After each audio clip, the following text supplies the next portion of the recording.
entity. And as we go through, I'll introduce the other speakers to you. And we're going to talk a little bit about different things to do with buying your first home. Not necessarily just your first home. There's probably stuff you can gain no matter how many homes you've bought.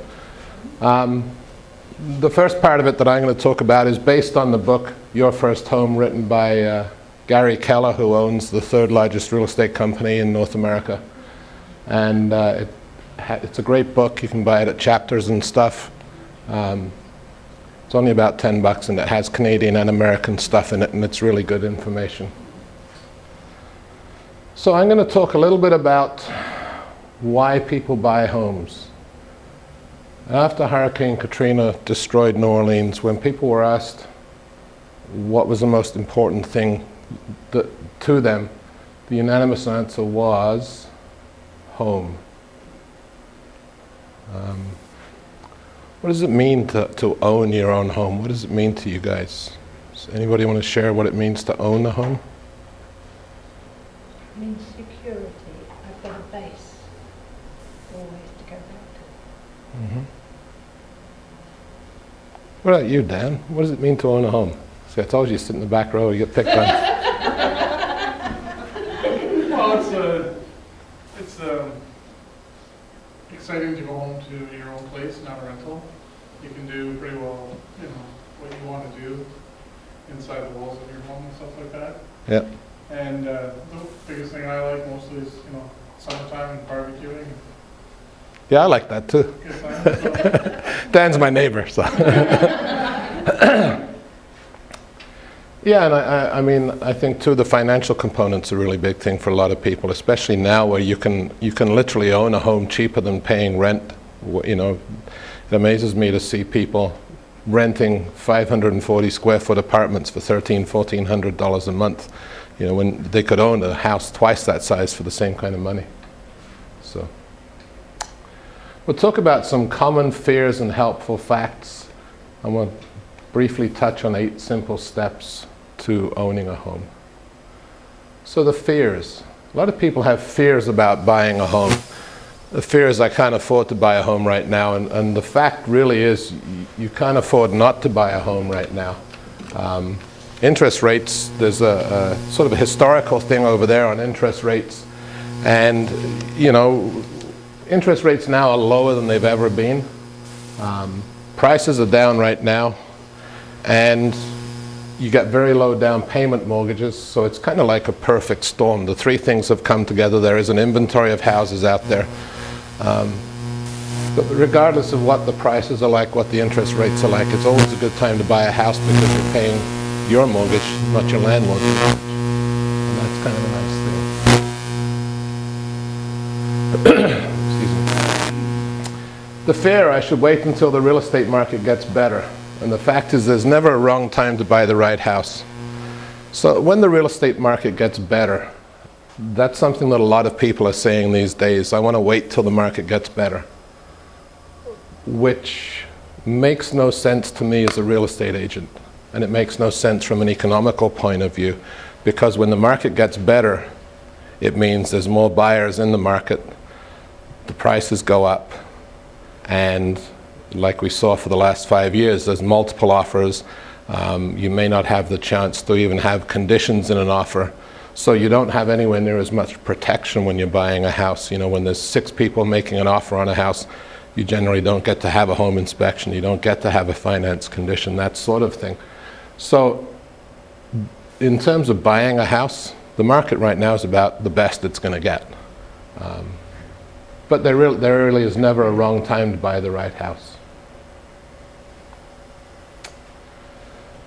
A fear is I don't have the money for the down payment. Well, there's a variety of down payment options available to you, and our marvelous mortgage man, John, will talk to you about some of those things. Liz will probably touch on some of those things as well. There's all kinds of different down payment options available, whether they're gifts or all sorts of stuff. Another fear is I can't afford to buy my dream home. And I run across a lot of people who say, I don't want to buy a house till I can get my dream house because I don't want to move. It's such a hassle. And yet they move apartments every year. But they don't want to have to move out of something that they own. And really the best way to get closer to buying your dream home is to buy your first home. I mean, most people can't afford to buy what they think is their dream home. After a few years, especially if you're young and you don't have kids, when you buy your home after a couple of years, your idea of a dream home may well change if all of a sudden you have some children as well. So the best way is to just get started and plan on moving up. So there's 8 steps to home ownership, and the first one really is decide to buy. And you have to hire an agent, secure financing, find a home, make an offer, perform due diligence, which hopefully our home inspector will be here. You have to close them, and then you have to protect your investment. So deciding to buy, when I was doing some research a couple of weeks ago, Statistics Canada said the average net worth of people who rent is $14,000. The average net worth of homeowners is $327,000. And try as much as I might, I couldn't find anywhere where they actually said that that 327 includes the value of the house, but it must include the value of the house. Would you say that's fair, John? Yeah. That's a pretty good average net worth if it doesn't include the house. A home is the largest financial asset most people have due to equity and appreciation. And we say up their average annual appreciation rate nationally is 5 to 6% since 1977. But local appreciation rates vary greatly. They vary from year to year. They vary from even old Milton to new Milton. They're completely different.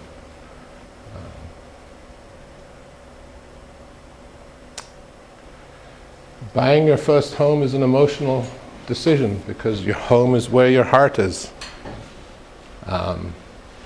So your home represents personal tastes and provides stability and security. It's a pride of ownership because it's yours. And a lot of the time you can tell when someone rents a house as opposed to when someone owns the house. Maybe the tenants don't care as much as owners do.